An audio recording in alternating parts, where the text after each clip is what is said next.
Hello all of you. So आज जो है अपन पढ़ेंगे बेसिस के बारे में, क्योंकि मैंने आपको अब तक पढ़ा दिया है कि on the basis of concentration हम एसिड्स को कैसे क्लासिफाई करते हैं। ठीक है, ये चीज़ हो चुकी है। कंसंट्रेटेड एसिड और डाइल्यूट एसिड मैंने आपको ऑलरेडी अभी बता ही दिया है।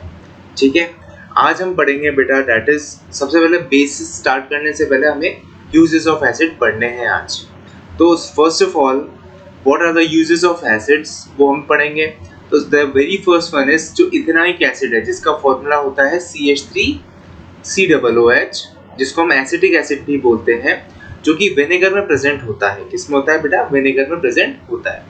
And it is used as a preservative, है ना। और अगर आपने देखा होगा तो अपन जैसे चाइनीज फूड्स वगैरह खाते हैं तो उसमें जो डालते हैं, है ना, वो क्या डालते हैं? That is acetic acid. ठीक है, तो फूड्स को फ्लेवर करने के काम में आता है।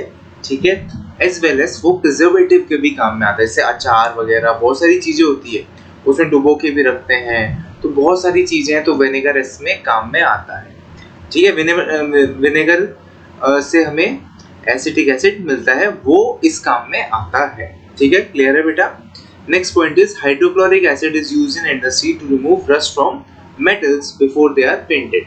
जो HCl है बेटा, क्योंकि वो एसिड है ना, तो वो इंडस्ट्रीज में काम में आता है रस्टिंग को हटाने के लिए, क्योंकि आप सभी लोग जानते हैं बेटा, क्योंकि वो क्या है? स्ट्रॉन्ग एसिड है। ठीक है, तो जब रस्टिंग लग जाती है, जब बचा कुचा हमें उसको पेंट करके बचाना होता है उस लोहे को जो कि रस्ट हो चुका है, तो हम उसको HCl से क्या करते हैं? रिमूव करा जाता है। उस रस्ट को जितना हो सका उतना हम रिमूव करते हैं, उसके बाद हम उसको पेंट कर देते हैं। ठीक है, तो ये भी एक यूज है एसिड का। Sulphuric acid, sulphuric acid is used to make car batteries, जो कि आपकी कार की बैटरीज वगैरह होती हैं बेटा, उसमें सल्फ्यूरिक एसिड यूज होता है, जिसका फॉर्मूला H2SO4 होता है ना। कार हो गई, बाइक्स हो गई, ठीक है, इन सब की बैटरीज उनमें एसिड होता है। क्लियर है। फर्टिलाइजर, पेंट्स, ठीक है, फर्टिलाइजर में, पेंट्स में और डाइज में, इन सब में काम में आता है। सिट्रिक एसिड जो होता है, जो कि सिट्रस फ्रूट में होता है, जैसे कि लेमन हो गया, ऑरेंज हो गया, इसमें होता है विटामिन सी। ठीक है, क्या होता है बेटा? इसमें होता है विटामिन सी। तो डेफिनेटली ये यूजेस हैं एसिड्स के, तो ये आपको लर्न करने from the exam points of view. अब अपना नेक्स्ट टॉपिक जो आता है वो है दैट इज बेस। बेस क्या होता है? तो सबसे पहले बेस जो होता है वो बिटर होता है। क्या होता है? बिटर। बिटर मतलब as you all know that is कड़वा होता है। ठीक है, और according to this latest definition, ठीक है, जो कि आर्नियस ने दी थी, तो ऐसे सब्सटेंस जो कि नेगेटिवली चार्ज आयंस दे, कौन सा आयंस दे बेटा? या तो वो हाइड्रोक्साइड दे, हाइड्रोक्साइड, या फिर हाइड्रोक्साइल आयन दे, इसको भी हम क्या बोलते हैं? और इनका फॉर्मूला क्या होता है? OH minus, OH negative. तो they are the negatively charge ions. अब कब देगा ये बेटा? जब भी कोई बेस को आप पानी में डालेंगे तब जाकर ये OH माइनस नाम का आयन देगा। कैसे देगा बताता हूं मैं अभी। देखो बेटा, जैसे हमारे पास एक एग्जांपल है, जैसे हमने ले लिया, let us suppose we have NaOH। NaOH क्या है? That is a base. तो हमने NaOH ये ले लिया, इसको हमने वाटर में डाला। ठीक है, तो जब NaOH को हमने वाटर में डाला तो ये बन जाता है, ये टूट जाता है, NaOH ब्रेक हो जाता है किसमें? Na प्लस में और OH माइनस में। तो वहां पे यहाँ मैं लिख रहा हूँ आपको Na प्लस और OH माइनस, साथ साथ H2O भी है। तो जो केमिकल सब्सटेंस ये OH माइनस देगा, जिसको सो कॉल्ड हाइड्रोक्साइड आयन या फिर हाइड्रोक्साइड बोलते हैं, तो उनको करार दिया जाता है बेसिस। ठीक है, that is known as bases. Clear है? डन। एग्जाम्पल NaOH का, से मैंने NaOH का एग्जाम्पल इसलिए लिया क्योंकि बेटा यहाँ पे KOH का एग्जाम्पल है, इसको भी एक्सपेंड करके बताता हूँ बेटा। मैं KOH को पानी में डाला, है ना, इन H2O, then it will yield K plus OH minus और H2O। तो बेटा इस केस में भी OH माइनस जो है वो लिबरेट हो रहा है। That means this KOH is a base, or because of this OH minus ion that is known as hydroxide or hydroxyl ion, this is a base. Clear है? फिर मैंने यहाँ पे लिखा है बिटर इन टेस्ट है ना, जो कि अभी बताया था मैंने, कड़वे होते हैं वो, स्लिपरी टू टच, ठीक है, और स्लिपरी और सोपी टू टच फील होते हैं, क्लियर है, और it turns the very main point is turns red litmus paper into blue, Lal litmus paper को क्या कर देंगे, ब्लू में कन्वर्ट कर देंगे, क्लियर है बेटा? Next point is a base is an oxide और हाइड्रोक्साइड ऑफ अ मेटल। देखो बेटा, कोई भी चीज या तो ऑक्साइड हो या फिर वो हाइड्रोक्साइड हो, तो वो मेटल, वो जो मेटलिक ऑक्साइड हो या फिर मेटल का हाइड्रोक्साइड हो, वो कहलाएगी बेस। मैं एग्जांपल के तौर पे बताता हूँ, जैसे मान लो मेरे पास है सोडियम। सोडियम क्या है? मेटल। जब इस मेटल की रिएक्शन हम कराते हैं लेट्स से ऑक्सीजन से, लेट्स से, तो क्या ये तो करा नहीं है ऑक्सीजन के साथ, तो ऑक्सीजन के साथ जैसे कराएंगे एक मेटल की, जब ऑक्सीजन के साथ कराएंगे तो बेटा मेटल ऑक्साइड ही बनेगा, बट ऑब्वियस है, तो ये बनाएगा Na2O, that is a metal oxide. क्या है? मेटल का ऑक्साइड, जिसका नाम क्या है? Sodium oxide. बेटा सोडियम ले रहे हो तो सोडियम का ऑक्साइड बनेगा। तो ये जो मेटल का ऑक्साइड है ना बच्चा, ये रेड लिटमस पेपर को ब्लू में कन्वर्ट कर देगा, ठीक है, तो this is known as base. ये भी बेस करार दिया जाएगा, तो इसीलिए लिखा गया कि ऑल द मेटल का ऑक्साइड, या तो ऑक्साइड हो, ये रहा ऑक्साइड, या फिर वो हाइड्रोक्साइड हो, ये हाइड्रोक्साइड NaOH, जैसे सोडियम हाइड्रोक्साइड बोला जाता है इसको, ठीक है, या तो ये हो चाहे मेटल का ऑक्साइड हो, दोनों क्या होते हैं? बेस होते हैं। क्लियर हो गया ये पॉइंट बेटा? डन। इन्होंने एक एग्जांपल अलग तरीके से लिया है, तो सोडियम ऑक्साइड मैंने अभी बता ही दिया, इसी तरह सोडियम हाइड्रोक्साइड भी मैंने आपको, ये सबसे पहला पॉइंट यही बताया था मैंने आपको, ठीक है। एक और एग्जांपल है कॉपर 2 ऑक्साइड, जिसका फॉर्मूला होता है CuO, ठीक है। इस CuO को, है ना, a base reacts with an acid to form salt and water. बेटा बेस, जब आपको पता है neutralisation reaction, when acid plus base gives reacts, then it gives salt plus water। वही चीज हो रही है बच्चा, दैट इज CuO, जो कि क्या है? मेटल का ऑक्साइड हुआ तो बेस हुआ ना बेटा, ये क्वेश्चन आता है एग्जाम में, ठीक है। तो ये CuO जब H2SO4 के साथ रिएक्ट करेगा तब बनाएगा सॉल्ट। कौन सा सॉल्ट बनेगा? CuSO4। क्लियर हुआ? तो ये सिंपल न्यूट्रलाइजेशन रिएक्शन है। अब आप लोग बड़े हो गए हो, ऐसी भी आती है न्यूट्रलाइजेशन रिएक्शन। कैसे आती है? NaOH प्लस HCl, NaOH क्या है? बेस, प्लस HCl क्या है? एसिड, दे विल गिव क्या? NaCl plus H2O। तो ये तो आपने पढ़ी भी है, बट मैंने डिफरेंट टाइप की आपको बताई है जो कि एग्जाम में आ सकती है। So this process is called, as you all know, that is neutralisation, ठीक है, जिसमें सॉल्ट और वाटर बनता है। क्लियर हुआ? Any doubts? कुछ हो तो बताओ, देख लो एक बार। डायग्राम ऑलरेडी है ना, और ये बेस आप कोई भी ले सकते हो, मैंने एग्जांपल लेके बता दिए हैं आपको सारे, है ना, ये चीज है। आगे मूव करें, चलो। So moving on to our next slide, that is the difference between bases and alkali. तो बेस और अल्कली के बीच में डिफरेंस क्या होता है, तो बताएगा एनीवन? बेटा बड़ा आसान है। क्या करना होता है? करना तो एक्चुअली कुछ नहीं है, सिंपल आपको पता लगाना है कि बेस और अल्कली है क्या। तो आपको एक बात का ध्यान रखना जरूरी है, वो क्या है? The very first point is the alkali, all जितने भी अल्कली होते हैं वो बेसिस होते हैं। तो ऑल अल्कलीज आर बेसिस, ठीक है, ऑल अल्कलीज आर बेसिस, मगर सारे बेस अल्कली नहीं होते, but not all bases are alkali. अब आप बोलोगे सर ये कैसे हो गया, क्या होता है ये? इसका बेटा मैं एक काम करता हूँ, एग्जांपल से आपको बताता हूँ, जिससे कि आपको समझ में आए। बेटा अभी अभी की बात है, मैंने आपको बताया था जब भी अपन ने सोडियम और ऑक्सीजन की रिएक्शन कराई तब भी बना Na2O, ठीक है। अब ये जो Na2O है ना, ये क्योंकि ये क्या है? बेस, है ना।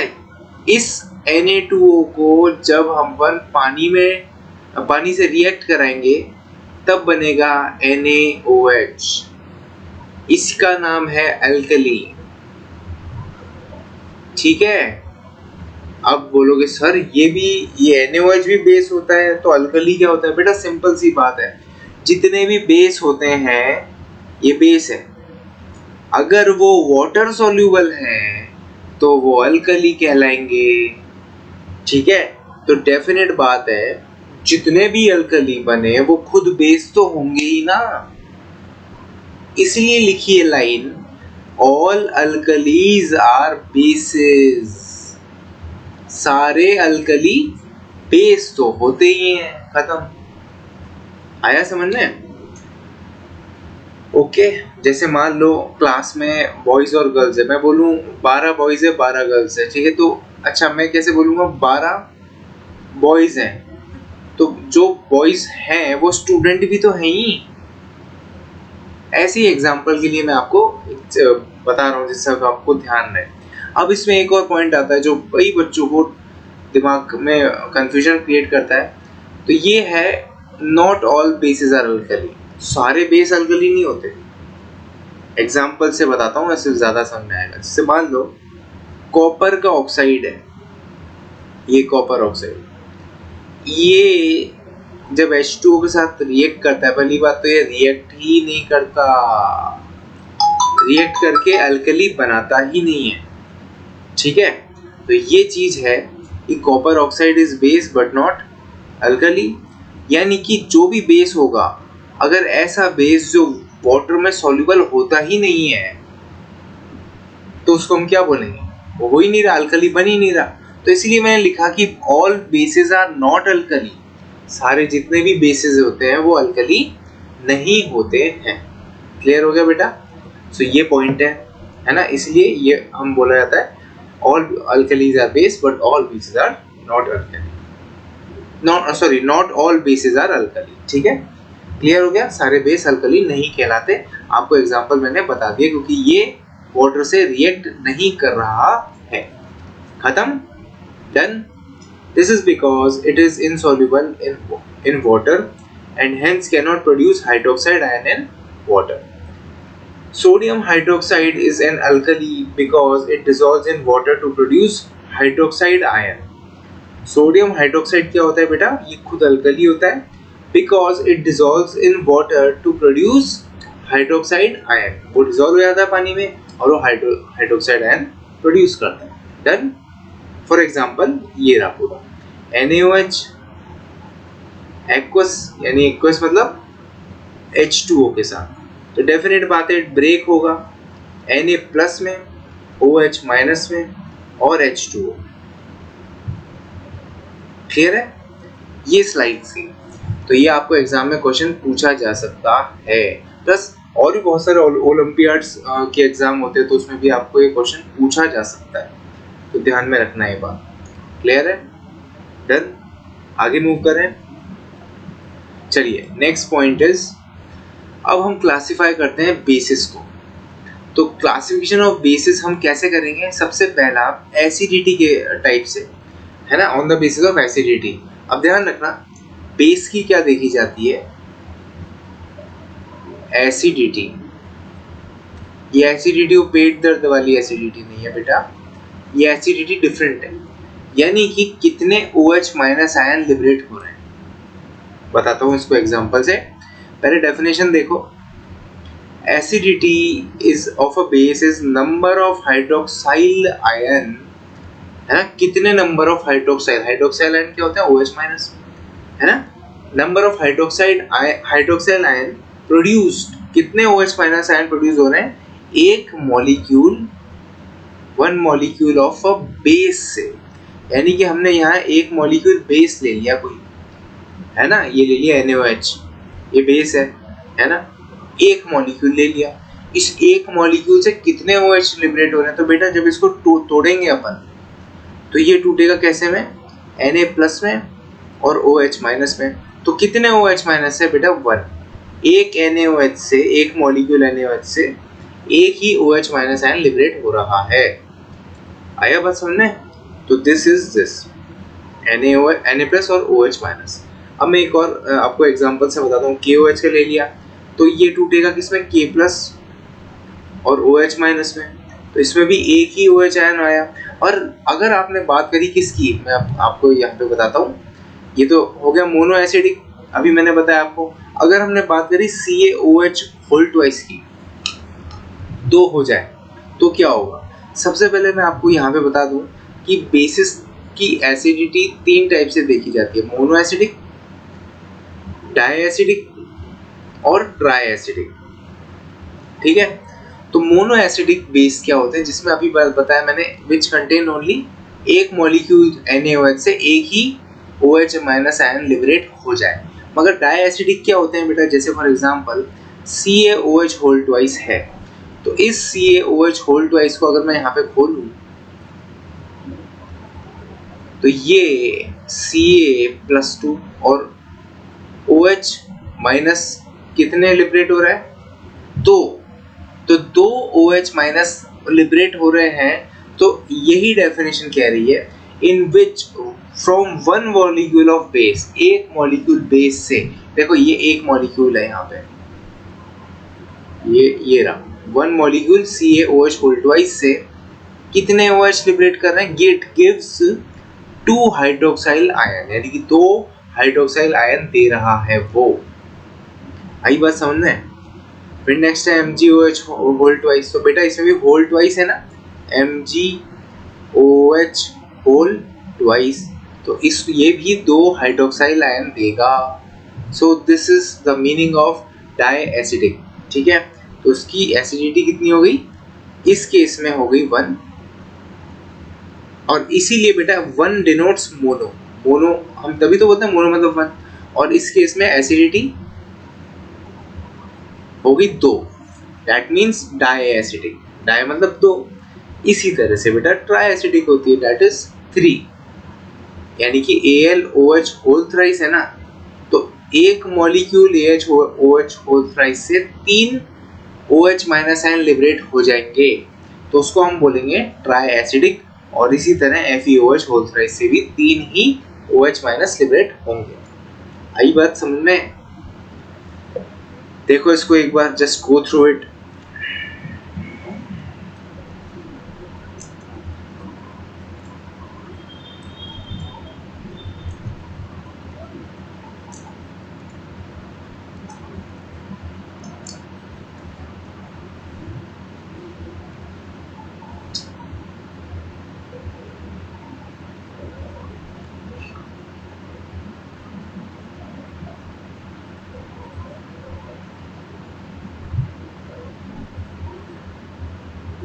हुआ इतना?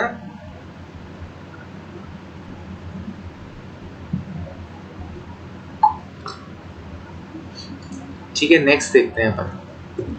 सो our next slide is on the basis of strength, यानी कि स्ट्रेंथ के बेसिस पे कैसे पता लगाएंगे आप लोग। तो सबसे पहला पॉइंट है स्ट्रॉन्ग बेस, यानी कि एक स्ट्रॉन्ग बेस की डेफिनेशन क्या होगी। सिंपल सी बात है, ऐसा बेस जो कि पानी में जाने के बाद कंप्लीटली आयनाइज हो जाए, है ना। जैसे NaOH को हमने H2 वाटर में यहाँ पे सिंपल सी बात है, एक बीकर है जिसमें वाटर है, उसमें डाल दिया, है ना। अब आप बोलोगे सर और भी बहुत सारे एसिड है वो डालते हैं, तो वो वीक और स्ट्रॉन्ग बेस में डिफरेंस क्या होगा। तो बेटा एक एग्जांपल से समझा रहा हूँ मैं, इसमें यदि आपने सिंपल सी बात है 100 मॉलिक्यूल डाल दिए, 100 मॉलिक्यूल NaOH के डाल दिए, तो हमें दिखाई दिया पानी में जाने के बाद ये 100 NaOH जो है वो 100 OH माइनस आयन में लिबरेट हो, यानी कि टूट गया ये, है ना। Na प्लस अलग हो गया और OH माइनस अलग हो गया, तो कितने OH माइनस आयन आ गए, मतलब कि 100 के 100 टूट गए। तो ये स्ट्रॉन्ग बेस कहलाएगा। Strong base is a base which get completely ionised in aqueous solution. ठीक है, एग्जांपल के तौर पे ये तो वही की डेफिनेशन, एग्जांपल ये है सोडियम हाइड्रोक्साइड, पोटेशियम हाइड्रोक्साइड। ठीक है, वीक बेस क्या होते हैं? A weak base is a base which gets partially ionised in aqueous solution, यानी कि वो एक्वस सॉल्यूशन यानी कि वाटर कंटेनिंग सॉल्यूशन में हल्के यानी कि आधे अधूरे आयनाइज हो।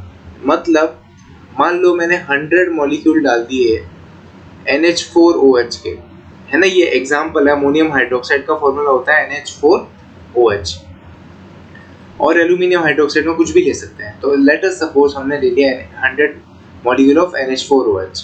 तो ये जैसे ही पानी में डालते हैं तो ये मान लो सपोज करना 100 में से मान लो 60% जो है आयनाइज हो जाते हैं, बल्कि 40% जो है वो मॉलिक्यूल पड़ा रह जाता है और टूटता नहीं है।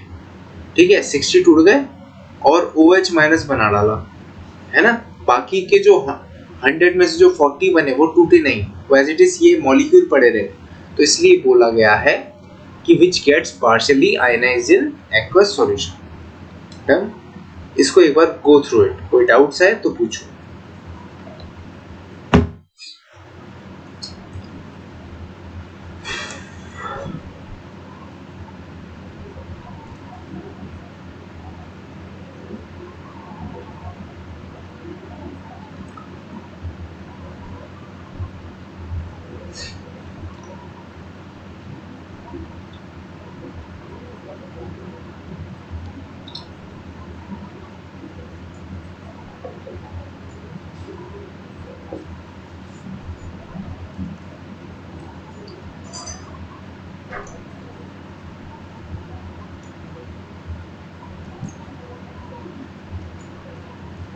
ठीक है, इतना क्लियर हो गया।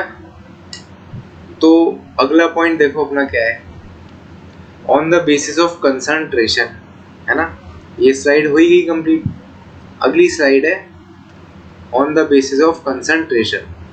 तो कंसंट्रेशन के बेसिस पे हमने बेसिस को भी दो टाइप में कैटेगराइज करा है, दैट इज कंसंट्रेटेड बेस और दूसरा है डाइल्यूट बेस, है ना। डेफिनेट बात है, आप लोग लेबोरेटरी में गए होंगे कभी, तो उसमें टेस्ट ट्यूब देखी होगी।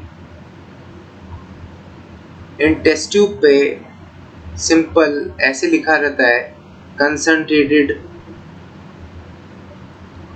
NaOH, या फिर किसी किसी टेस्ट ट्यूब पे ऐसे लिखा रहता है बेटा डाइल्यूट NaOH। ठीक है, तो डिफरेंस क्या है? जिस में अगर वाटर तो होगा कम, है ना, और बेस होगा ज्यादा, उसको हम बोलेंगे कंसंट्रेटेड बेस, है ना।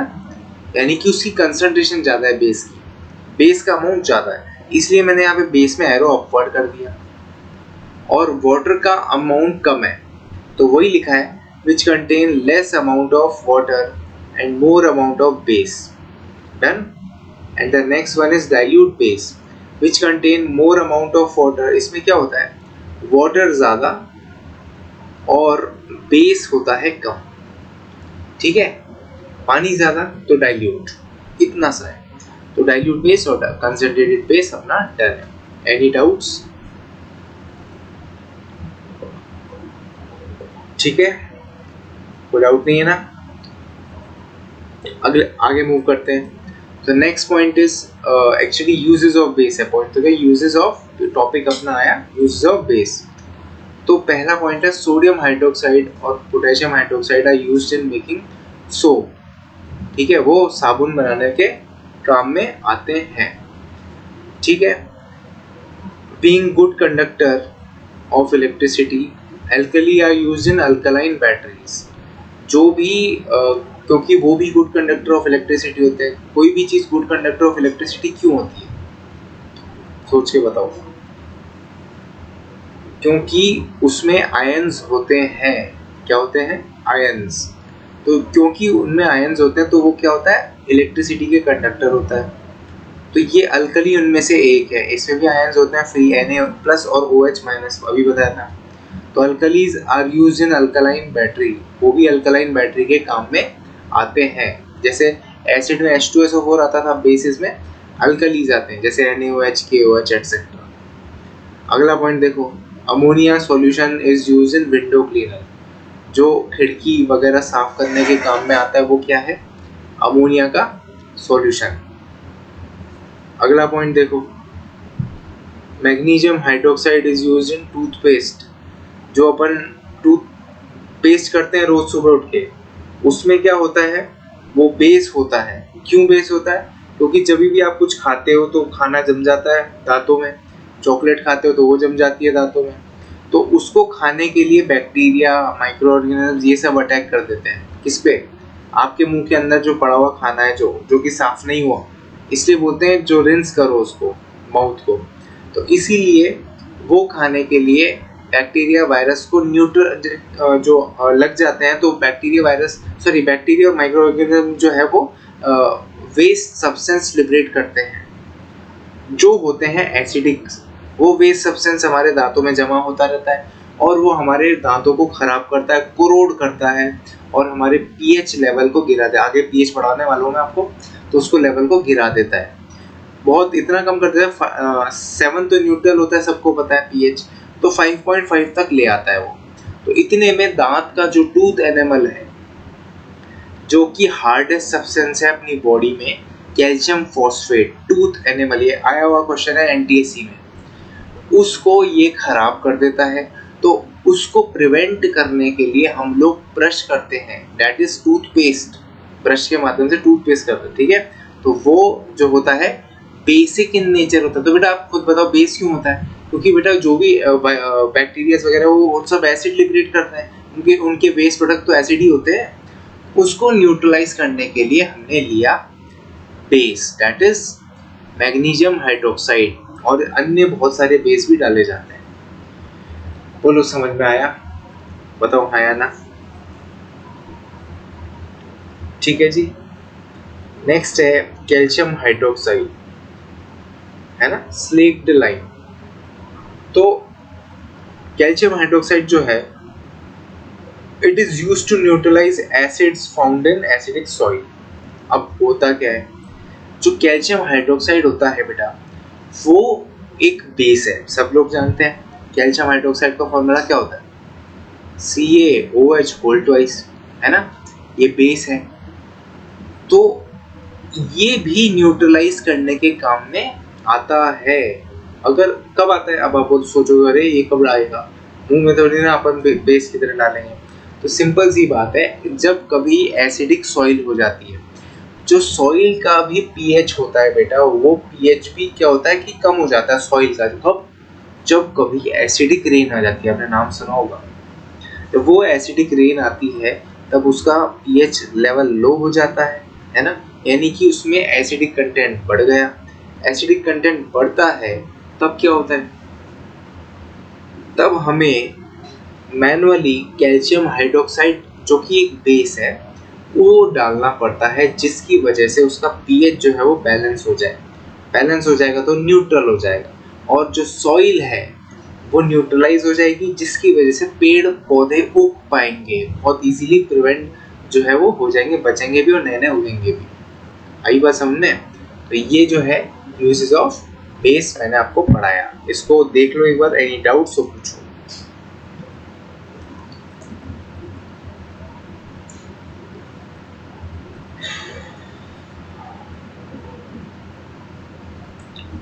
ठीक है, आया समझ में? आज हमने बेसिस के यूजेस ऑफ बेस पढ़े, है ना। कंसंट्रेशन के बेस पे हमने क्लासिफाई करा बेस को, स्ट्रेंथ को बेसिस के स्ट्रेंथ के बेसिस पे हमने उसको क्लासिफाई करा, किसको, बेस को। स्ट्रॉन्ग और वीक पढ़ा दिया मैंने आपको, और मोनो एसिडिक, है ना, ये भी बहुत इंपॉर्टेंट है।